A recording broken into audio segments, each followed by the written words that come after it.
lebih efektif mana? Dari awal saya sudah bilang, kalau mau eksekutor ya saya jadi dirut. Tapi persoalannya kalau saya jadi dirut, ribut. Kadrun-kadrun mau demo, mau bikin gaduh lagi republik ini gitu. Kepada temanku Ahok, saya ingin menyampaikan pesan. Ada hal yang berbeda ketika pejabat publik bicara dengan masyarakat umum bicara. Pilih-pilih kata ya. Saya secara pribadi, selaku teman, ide Anda, cara berpikir Anda, bahkan tindakan Anda, saya suka. Namun, dalam komunikasi publik mungkin kita berdua ada samanya, yaitu harus memperbaiki. Namun, saya bukan pejabat publik. Kita sering meledak-meledak dan menggunakan gaya bahasa khas daerah kita. Saya dari Jawa Timur yang sering ancuk-ancuk dan diamput-diamput. Tapi itu bukan makian penghinaan, itu memang bahasa pergaulan yang menunjukkan kekesalan pakai penekanan dan ketok dalam marahnya. Anda dari Belitung, di mana Anda sendiri sering mengatakan saya ini triple minoritas, sudah keturunan Cina, orang daerah Belitung, Kristen lagi, dan Anda katakan itu sambil bergurau. Itu khas Pak Ahok. Bahkan sewaktu mengatakan dalam tanda petik kalau saya jadi dirut Pertamina kadrun bisa demo, itu saya anggap candaan. Namun sebagai pejabat publik ini bisa diterima lain, bisa diterima sebagai serangan terhadap komunitas keturunan Arab. Istilah kadrun adalah aslinya adalah ledekan ciptaan dari para buzzer yang berarti kadal gurun yang memang menyasar keturunan Arab dan orang Indonesia yang memilih budaya ke Arab-Araban.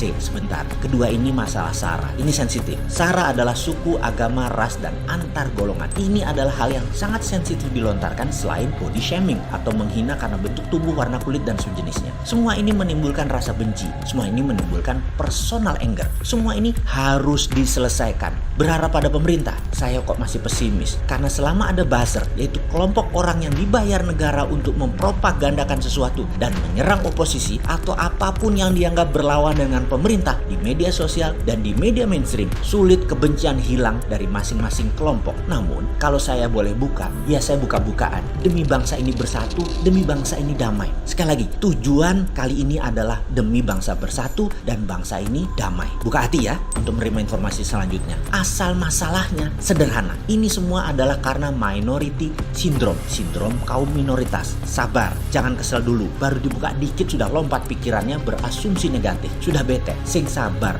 Fakta memang begitu. Pahit, sepet, bikin pusing kayak vodka. Dah, oke, saya punya pengakuan dulu. Saya harus jujur supaya sahabat semua paham. Saya anti Tiongkok dan harus hati-hati dengan Tiongkok. Masalah kebijakan luar negeri Tiongkok dan komunisnya Tiongkok. Sekali lagi, saya anti Tiongkok selaku negara, bukan anti Cina sebagai suatu ras. Cina adalah ras, suku, sementara Tiongkok adalah negara. 1000 video dan tulisan yang saya terbitkan adalah cara cerdas bernegara. Jadi negara yang saya sebut yaitu Tiongkok. Jelas ya? Kembali ke sindrom minoritas. Kecemburuan atas banyaknya kaum keturunan Cina di Indonesia yang sukses itu didesain oleh pihak tertentu. Ingat, manusia dilahirkan itu tanpa persepsi, maka kebencian harus diajarkan. Jadi kalau ada yang membenci sesama warga Indonesia dan keturunan Cina atau keturunan Arab atau keturunan lainnya, ini pasti ada yang gosok, ini pasti ada yang ngajari. Sama ketika pihak minoritas keturunan Chinese digosok dengan kadrun keturunan Timur Tengah yang notabene Islam sebagai kadal gurun, kadrun ini memancing marah mereka yang keturunan Timur Tengah dan menggosok juga pakai kesamaan agama, sehingga yang merasa satu agama ikut tersinggung. Itu menjadi sama-sama benci. Sudah itu,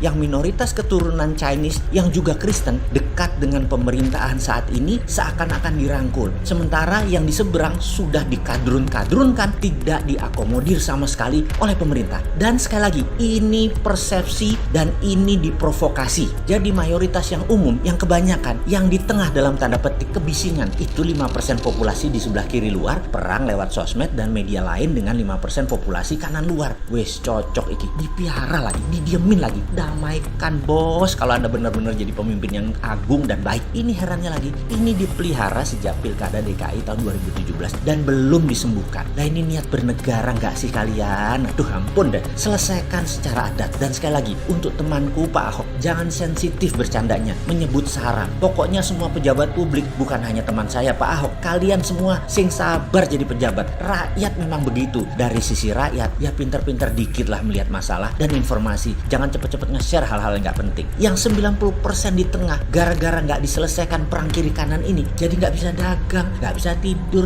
nggak bisa mikir, kayak orang patah hati ditinggal kekasih. Wis tenang, sabar, sing sabar semuanya ya.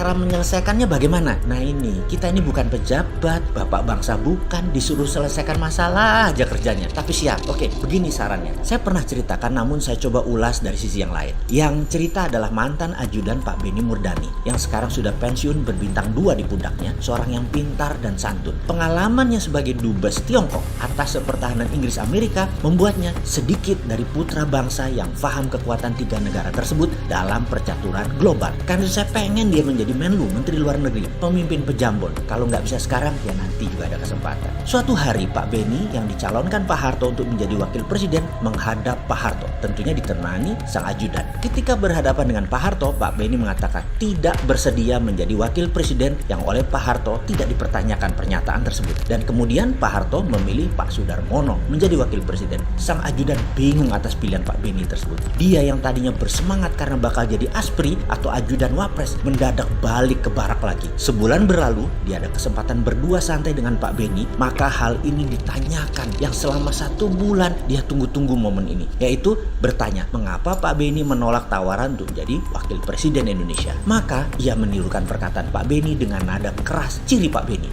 Kamu tahu apa yang pemimpin kita lakukan? Itu kita contoh. Sang ajudan bertanya, pemimpin yang mana jenderal? Pak Jenderal Nasution. Ketika rapat MPRS dia ditawari pertama untuk menjadi presiden Indonesia, namun dia menolak karena merasa belum tepat, minoritas belum tepat memimpin Indonesia. Maka sebaiknya Soeharto saja. Pak Jenderal Nasution itu Islam, namun keturunan Batak. Pak Harto Islam dan Jawa, lebih mayoritas yang dibutuhkan waktu itu. Dan Pak Benny pun melanjutkan, saya ini Katolik, saya tahu diri, walaupun didukung NU, didukung Golkar dan semua elemen bangsa, tetap saya harus tahu diri. NU, Muhammadiyah dan lain sebagainya adalah mayoritas. Mereka membuka diri agar saya bisa yang Katolik ini jadi wakil presiden. Pastinya jadilah di DPR nantinya. Tapi sekali lagi, saya tahu diri. Jadi bernegara yang benar adalah mayoritas buka hati, minoritas tahu diri. Itu cara bernegara yang benar. Dan ini adalah sekelumit kisah dari sang ajudan bercerita kepada saya. Kembali ke keadaan saat ini. Jika minoritas tidak tahu diri dan mayoritas tidak buka hati dan pemerintah tidak mengerti masalah, bubrah bangsa ini. Wes,